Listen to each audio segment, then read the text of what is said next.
Yo, what up? What up?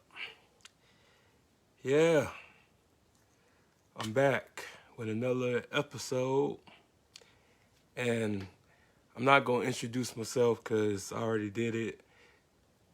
I just wrapped up a great interview with my homeboy, DeAndre Roberson. Man, man, it just feels good talking to bro again, man. So many memories. Yeah, so um well, I know today, I was in my feelings a little bit. Shit, a whole lot of it. Let me quit lying. It's just time that, we be more honest with each other. It's okay to be heartbroken. It's okay to be hurt. It's okay to be sad. It's okay to tell somebody that they hurt your feelings. It's just time that we just stop capping. Stop wearing this mask to please others and just be honest with ourselves. And a lot of people don't want to show vulnerability because they see that as a sign of weakness. But sometimes you gotta be honest. You gotta be real. Because everybody always talking about how real they are until it's time to be real. And it's just time that we just recognize who we are as individuals. Because I've never been no thug. I've never been no gangster. None of that. Definitely no ex-con, no gang member, or no shoot a nigga up all the time. I'm soft. I'm sensitive. I'm not that type of sensitive that cry all the time. But I've been through hell. I've been through a lot in my life. I've seen so many people die. You know, I've been to a lot of funerals these past 6 years. I've been to 9 funerals in 6 years. And that takes a toll on you. You can't expect people to understand unless they lived it, but I lived it. I lived through seeing my mama bury her child, her son. And when I tell you I never saw my mama cry like that, that image will always be planted in my head forever. And that's why I move the way I move. That's why I easily express myself, because I couldn't express myself then. Because I was so out of it. I was so just traumatized. And I'm still traumatized a little bit. Even though I got in a lot of help, I got in a lot of redemption, with that. But I just tell people that, you just can't expect people to feel a certain way like you feel. Especially when you didn't get the chance to say goodbye to certain people. I didn't get a chance to say goodbye to my brother. I didn't get a chance to really, get the option of going into the hospital and telling him goodbye. He didn't die in no hospital. He died in a homeless shelter. He was found in a bed, dead in a homeless shelter by himself. And people talking about, well, I know how you feel. No, you don't. You would never know how I feel, because even though you lost a loved one, you didn't lose a loved one like I lost a loved one. And it hurts. That shit will always hurt me every day. I may not cry every day about it. I smile because I survived it. But when I tell people, like, when you lose a parent, a sibling, or a child, that's a different type of pain. You never experience no pain like that until you lose a parent, a sibling, or a child. It hurts. And then you left to pick up with the pieces. You left with the aftermath. You left with, trying to figure out why me or why my family. And it's going to happen to everybody family, but I'm just saying, like, some earlier than others. And a lot of times it just don't be fair. Because that type of pain will make you turn against God. It will make you question God. It will make you hate God. Because God's so merciful. Why I had to feel that type of pain. I was mad at God for years. I felt like God abandoned me for a long time. Because that destroyed my family. A lot of us went our separate ways. It didn't bring us closer together like it does on TV, like on television. The families get closer together when they lose somebody. In real life, in reality, you'd be surprised if y'all still love each other. Y'all be surprised if the same loyalty still stands. Because nowadays, everybody going their separate ways. It's like the Hunger Games out here. There's no unity. There's no home team that you can go when you in trouble or when you're going through something. And the person that you always confided with, when they pass away, you by yourself. And here's the thing, it's like,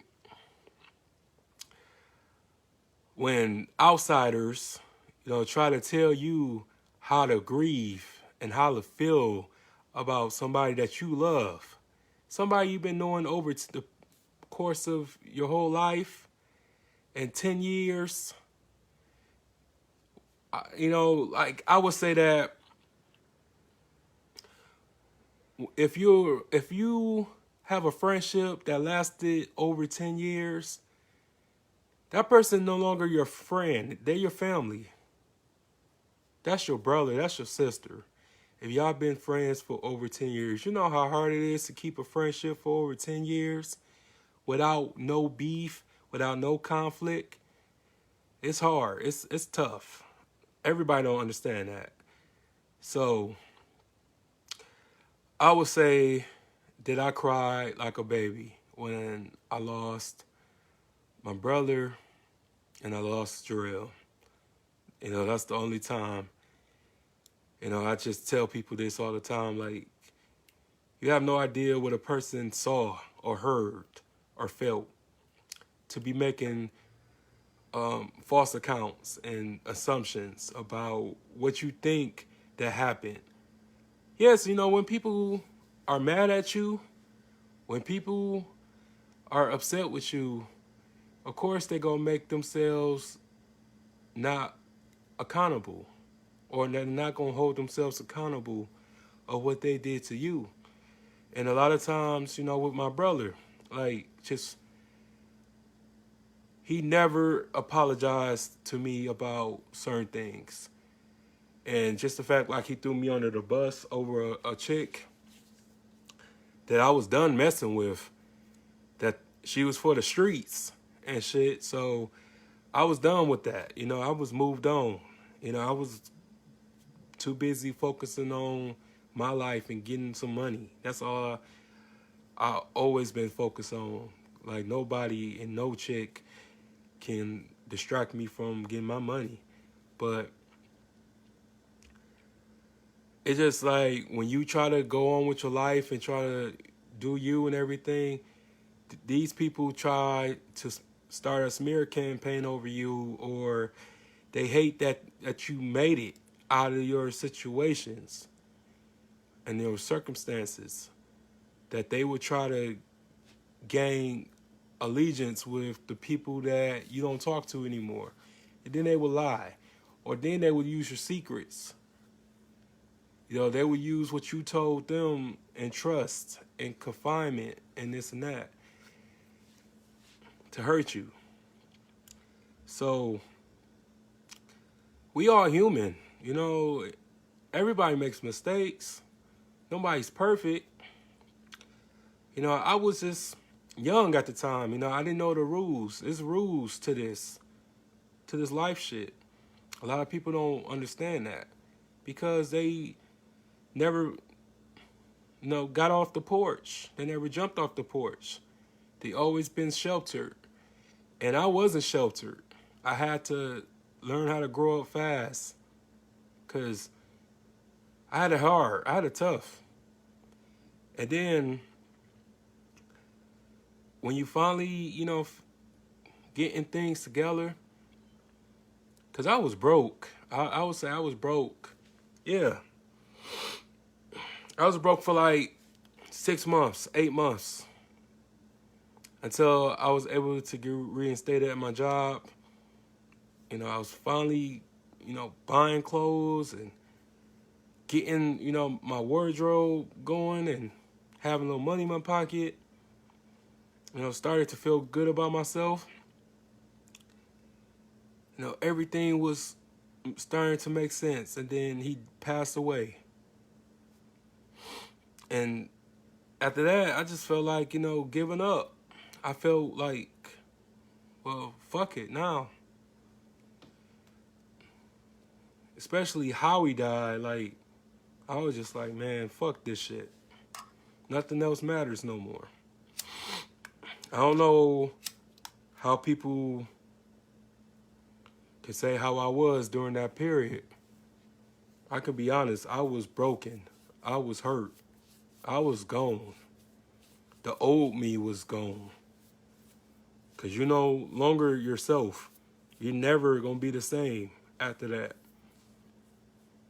You're never the same when you lose somebody really close to you.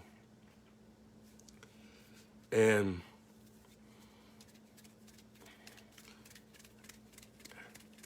it just what really made it so tough was all my life I heard, you gotta be strong for your mom, you gotta be there for your mother and this and that. When it was time for me to be strong for my mother, I didn't know how to be strong for my mother because I was weak. I couldn't handle that. Just one day ago, I was the youngest son, and then the next day, I'm the last son left. It was tough. It was hard. You know what I'm saying? Like, you got to have a small family in order to understand where I'm coming from. Like, if you got a big family, it really wouldn't impact you like that. Like it does when you have a small family. It was only 3 of us, me and my mother. And I have a younger brother, but since he doesn't act like a brother, I fired him as my brother, as my little brother. So I have no brothers left, and when I tell people that you gotta have to understand from a standpoint of it's just you and your sister left. And then you have that sibling that's still living, don't want nothing to do with you. Not only that, she don't want nothing to do with you. She keep her kids away from you. And you helped raise her kids and love her kids like they're your own, but they're not your kids. So there's only so much that you can do.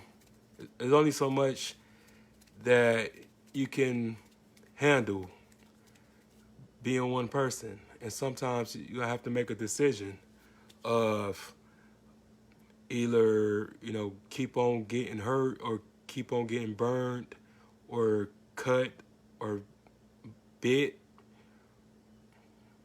or just accept that everybody can't be saved and just walk away. You pray for the best, but you expect the worst. And everybody don't understand that. Reality is like warped into their own imagination. I learned to gain acceptance through myself because I had to accept this new person. It took a lot of prayer. It took a lot of work. It took a lot of just disappointments. It took a lot of betrayal. It took so many death attempts. I had so many people trying to kill me and shit. It's crazy, but it just was a journey. It was a process. Everything's a process. And just because you get over shit so quick doesn't mean everybody's like that. It took me a minute to be able to smile for real again. Because I would force that smiles. I'll force my smiles. I forced my laughs. I forced them statuses where I'm trying to get all the laughs and this and that. I used to be so crazy. And then when you go on your Facebook page and the memories pop up, once you're healed, you look at those statuses and those messages when when you was depressed and when you was suicidal, and you be like, dang, like I was crazy. Like I said that, I felt like that. I put that out there. Yeah, it's just, you should be like, wow. But, that's a normal reaction to someone who's healed. But yeah, I'm a podcaster. I'm a motivational speaker. I'm a life coach, I guess. I ain't got to go to school to be all that. I do this every day. The number of episodes that I've done is historic in my city. So, yes, I'm all that, all those occupations. But when you interview people and bring people on your platform for a living, sometimes it's like you have to, look at yourself. And it's the hardest thing to do is to follow your own advice that you give people. You get the chance to tell people your stories, or you get people to get their recollections and their stories and their opinions. My platform will never be negative. It's not about beef. It's real life. I don't get paid for this like that. I don't make enough money to pay the bills. Because I got bills, you know what I'm saying? I don't got enough money to save money. So I just want a better life. And I wanted to, bring people on my platform who couldn't get their story